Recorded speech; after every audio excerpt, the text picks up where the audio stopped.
Tantor Audio, a division of Recorded Books, presents The New Millennium Serial Killer, examining the crimes of Christopher Halliwell, by Bethan Trueman and Chris Clark, narrated by Sasha Higgins. Publisher's note: this audiobook contains references to material present in the print and ebook editions of the book. Forward. By retired Detective Superintendent Stephen Fulcher, formerly of Wiltshire Police, the man who caught Christopher Halliwell. Does a mother ever forget her child? What does it feel like to lose your child? How can anyone recover from the loss of a loved one?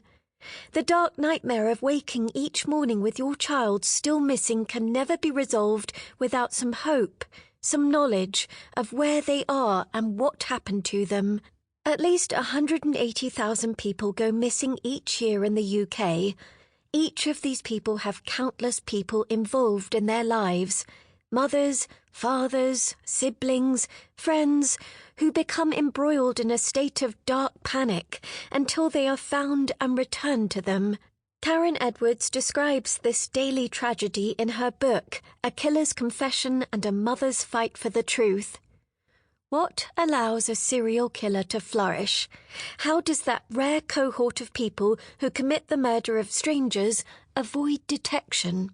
From the experience with Christopher Halliwell, we can see how this can happen. He selected his victims carefully, from girls working away in the sex industry, often displaced from their home and community, thus unlikely, he believed, to be reported as missing. And if they were, the report could be to any of the 43 police forces in England and Wales other than the relevant area.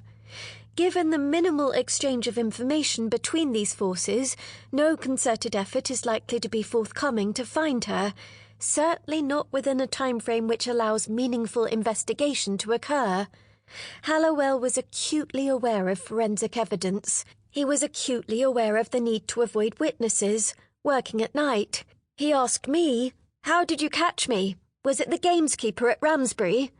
The only person that he identified as possibly being privy to his abduction of Sian O'Callaghan.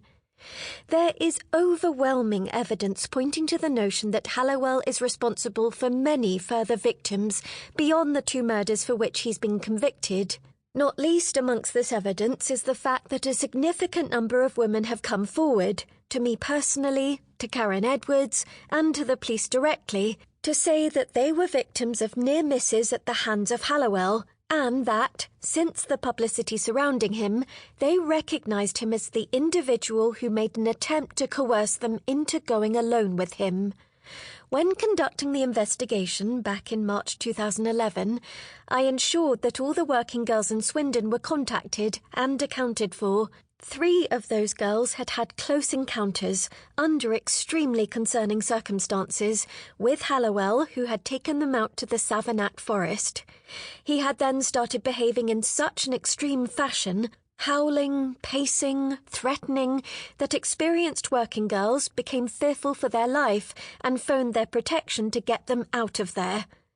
I am one of the few people to have had a significant in-depth conversation with him. Halliwell was able to conceal his dark propensity for murder from even his close, intimate relationships with his partners and his daughters and such friends as he had.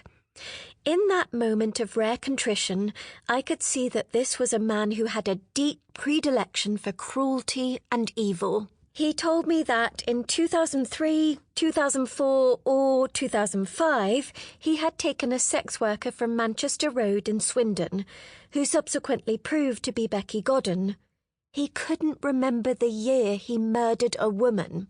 What that tells me is that there are more victims. If he had only killed 2 women, Sian O'Callaghan and Becky Godden, it is likely, I would suggest, that he would remember which year his first victim was murdered. He told me that he buried Becky in a 5-foot-deep grave.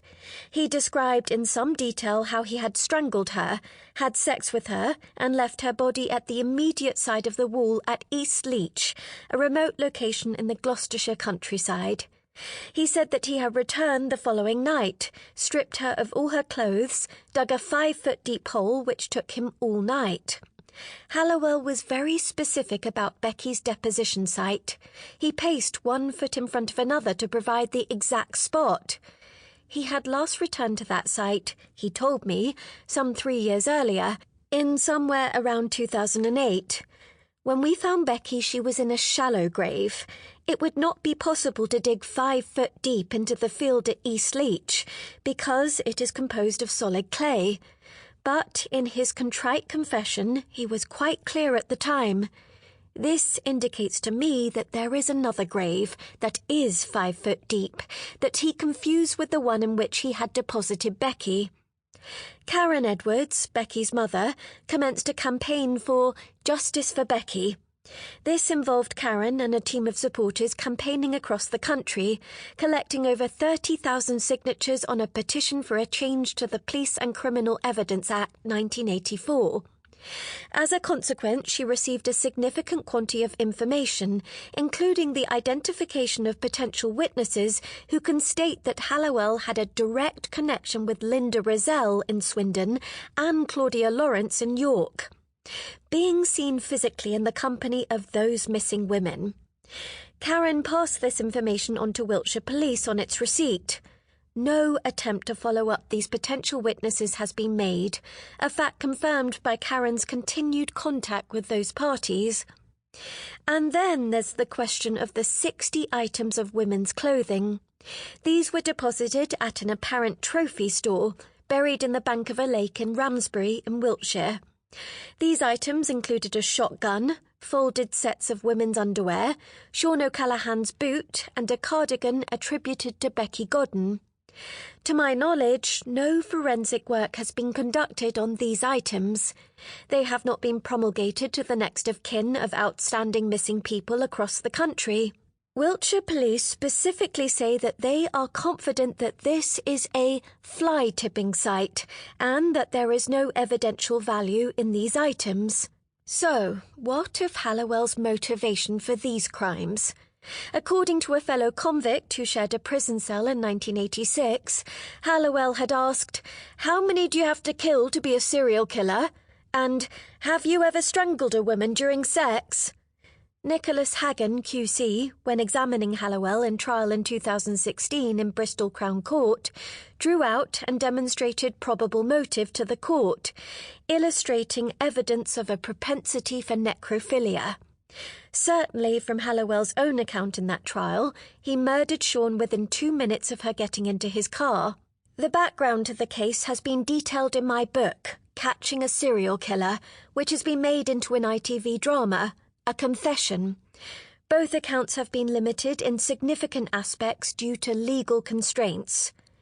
Crime investigation consists of 3 pillars: the gathering of witness evidence, forensic evidence, and confession evidence.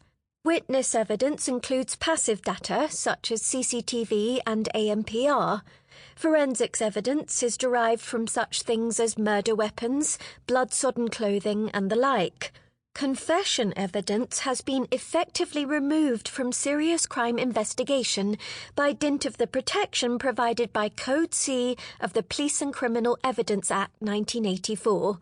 When this was first incepted, I was a young detective constable. I was told by my first DI, a man of considerable gravitas, Nick Siggs of Sussex Police, that these 3 pillars are necessary for successful crime investigations, and the removal of one of the legs of the tripod on which an evidential case sits will inevitably lead to a significant collapse in the ability to investigate crime. The Halliwell case concerns the fundamental issue as to whether a victim's right to life, under Article 2 of the Human Rights Act, is subordinate to an offender's right to silence under the provisions of Code C of PACE. The National Kidnap Manual, issued by ACPO, NPCC, directs SIOs to prioritise the victim's life. Osman versus the UK, before ECHR 1998, provides the legal precedent. However, a High Court judge, Cox, J, and current NPCC expressed views contradict this. If NPCC have rescinded the kidnap manual, the police service is now unclear how to act. Further, the public can have no confidence in the ability and willingness of the police to act in the interest of victims of crime. There is a lack of provision currently in place in exceptional circumstances such as kidnap and terrorism offences to prioritise the right to life over a potential suspect's right to legal protection. One question is this: who does the right to silence serve? How does it serve the innocent? Why would an innocent person benefit from maintaining silence when asked legitimate questions rising from suspicious circumstances which are not based on culpability? The right to silence obviously serves the guilty because it removes that limb of evidence from the crime investigation and thus the evidential case in court. It means that the criminal must have been clumsy enough to conduct his crimes in the presence of witnesses, or to have left forensic evidence behind. It protects the guilty and the earning potential of lawyers. So there is a question as to why ACPO, now the National Police Chiefs Council, defend PACE in the manner they have. PACE provides an absolution from responsibility for crime. A direct quote from a most senior officer was that the police are no more responsible for crime than the fire brigade is responsible for fires. Neither notions in that statement bear any close scrutiny. The key quote from the Halliwell case was from a chief constable. "Pace is inviolable, and if the girl dies, so be it." I was accused by the senior barrister defending Halliwell of single-handedly undermining the British judicial system. The problem the police and public are left with is this: that a police officer can have the offender in front of him, but your abducted daughter will still die and not be returned to you. My solution to this lacuna is to move the onus of responsibility from the police to the judiciary. PACE was introduced because of a lack of trust in police behaving properly. In Scotland and in Europe, there is a mechanism by which, having formed reasonable suspicion, the party can be taken in front of an examining judge, Procurator Fiscal in Scotland, and the onus of responsibility passes from the police to the judiciary. Richard Latham QC, defence counsel for Halliwell, persuaded a High Court judge that the evidence obtained from his confession was such that its probative value was outweighed by its prejudicial effect. He claimed that I oppressed Christopher Halliwell and that the prejudice he experienced was such that it outweighed the probative value of 2 dead bodies matched with an account as to how those 2 bodies came to be in a deposition site. Latham, in defending Halliwell, specifically undermined the value of the court and the most basic principles of British justice. He said that this case isn't about truth or justice, it is about admissibility of evidence. This sums up the madness that British justice has descended to. The court can listen to circumstances involving the murder of 2 women and remove the notions of truth and justice from their deliberations. I was driven out of the police force as a consequence. However, in 2016, a diametrically opposed judgment was delivered by a second High Court judge on the exact same set of circumstances. Honour, duty, responsibility, truth, justice. None of these terms are in current usage. The tragedy of the case for me was that, in the heat of battle, the whole force and surrounding forces were all working with me with total dedication to find Sean. 10,000 people, citizens of Swindon, took time off work to search. When we found her body, on the Friday following, 10,000 Chinese lanterns were lit for her. The police service rarely investigate anything without a specific victim complaint or an imperative forced by media attention. Throughout the intervening years, Wiltshire Police have steadfastly declined to invest resources into investigating Halliwell's crimes. As a consequence, it is likely that those mothers, fathers, siblings and friends who have lost their loved ones will live out their days with the sickening darkness of never knowing. Fortunately, Chris Clark, Timothy Hicks, and Bethan Trueman have committed themselves and their skills to seeking the truth. Their tireless research, careful analysis, and persistence has, through this book, shone a light on the potential avenues for investigation and resolution. Steve Fulcher, the 16th of April, 2020.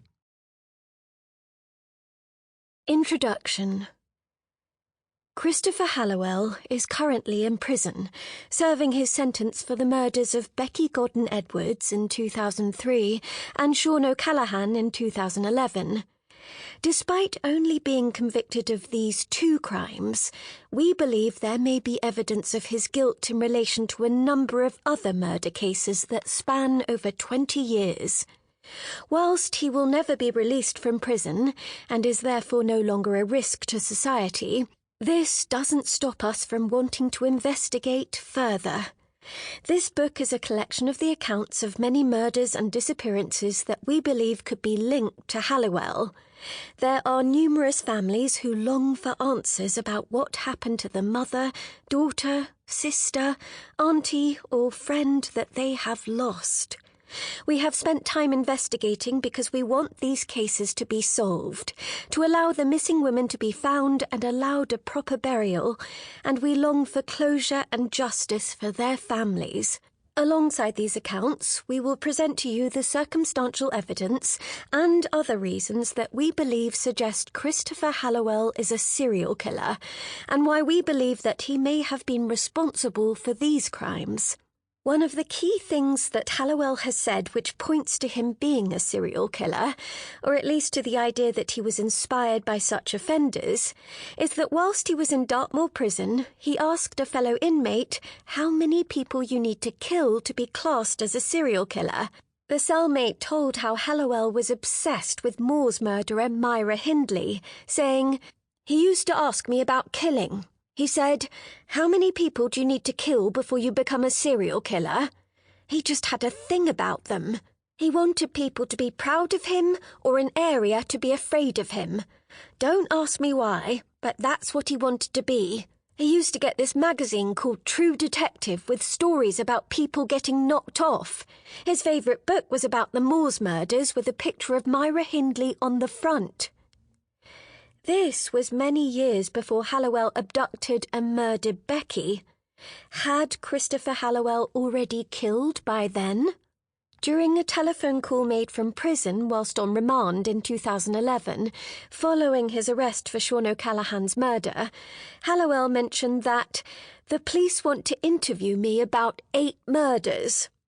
He was not aware that he was under surveillance at this point. The police were shocked by this because at the time they were only investigating Halliwell for the murders of the 2 women he had led them to, and they had not made any reference to 8 such crimes.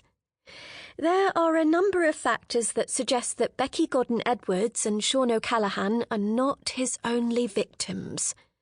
Before we investigate these other crimes, let's look at some more generic reasons that lead us to believe Christopher Halliwell may have killed other women. The first thing is Christopher Halliwell's age. Whilst not impossible, it is uncommon for serial killers to begin their kill in their late 30s when they have the means and opportunity. Halliwell indeed had both the means and the opportunity to do so. When looking at known serial killers throughout the years, they statistically began to kill in their 20s. Halliwell was almost 40 when he abducted and killed Becky Godden-Edwards in 2003. We examined convicted multiple murderers from the UK, looking at those who killed 3 or more people, who worked alone and were not contract killers, in the 20th and 21st centuries. There are 41 people to look at. Of these, 20 began killing before they were 30 years old, 10 killed for the first time during their 30s, and 11 killed for the first time at the age of 40 or over. Many had previous history of other violent crimes, therefore we think it is unlikely that Halliwell did not commit any violent crimes until 2003, when he was almost 40 years old. In common with many violent sexual offenders, Halliwell had a fascination with hardcore pornography that he accessed online, and the searches he made even included child abuse and bestiality. Computer search terms he used showed he had an interest in murder, violent sex, and rape, as well as a preference for bondage. Halliwell's ex-wife told police that he would play Grand Theft Auto and get sexually excited when killing prostitutes in the game. He is known to have been worried that police were investigating him over allegations involving underage girls. There has been no such inquiry into Christopher Halliwell, or allegations of this kind made, the police have said, but it clearly worried Halliwell enough for him to mention it to others. It is very unusual for a criminal to jump from one type of crime to another in such an escalation, and that is why detectives cannot believe Halliwell committed no crimes between his burglaries and thefts in the 1980s and killing Becky Godden in 2003. Halliwell not only went to great lengths to conceal Becky's body, but he also did such a good job of hiding her that she is unlikely to have been discovered had he not taken the police to that place. Indeed, she had been undiscovered for 8 years before Halliwell led police to her remains. If this was just a moment of madness where he lashed out and lost control, as he described, we believe that it is incredibly unlikely that he would have been able to calmly dispose of her body, destroy forensic evidence, and also keep the secret to himself. He even returned to the burial site over the years. Although he didn't expand on his reasonings to detectives, Halliwell admitted returning to the site on a number of occasions, with the most recent visit just 3 years before he killed Sean. Although he didn't expand on his reasonings to detectives, Halliwell admitted returning to the site on a number of occasions, with the most recent visit just 3 years before he killed Sean. Halliwell was very forensically aware. With what has been described as a small library of books on forensic science, he would have had a good knowledge of ways to hide his crimes. When he murdered Sian O'Callaghan in 2011, he removed items of her clothing and attempted to get rid of fibres that he feared would connect him to her death. He removed clothing and identifiable jewellery from the 2 victims we know about. Halliwell also hid the bodies in places that would be difficult to find. In the case of Becky, she was not discovered until Halliwell specifically explained where she was. Halliwell made a telling mistake when he described the depth of Becky Godden-Edwards' grave. He initially told the police he had buried her 5 feet, or 1.5 metres, down, but she was found just a few inches below the surface. Police believe he may have been confused because there were other burial sites in remote areas. We believe there is a woman somewhere, buried in the deeper grave he mistakenly believed was Becky's. Someone whose family have still not had their loved one returned to them for a funeral and proper burial. In a number of the cases discussed within this book, the victims' bodies were not found for weeks, months, or even years after going missing, having been disposed of by someone who knew the best place to hide a body where it would remain undiscovered. We will also present to you cases where the body of the woman has still not been found, and we believe this points to victims suffering the same fate as Becky Godden-Edwards, women buried in final resting places that may never be found unless their killer reveals where they are located. Another key piece of information that suggests Halliwell could be responsible for many other murders is his request to strike a deal with police, which was that if he cleared up Becky's murder, the police would never interview him about anything ever again. Of course, this deal could have been made because he simply didn't like talking to the police, or that there were other petty crimes in his past, but we believe it points to other secrets he doesn't want revealed. The transitory nature of Halliwell's job history is also key.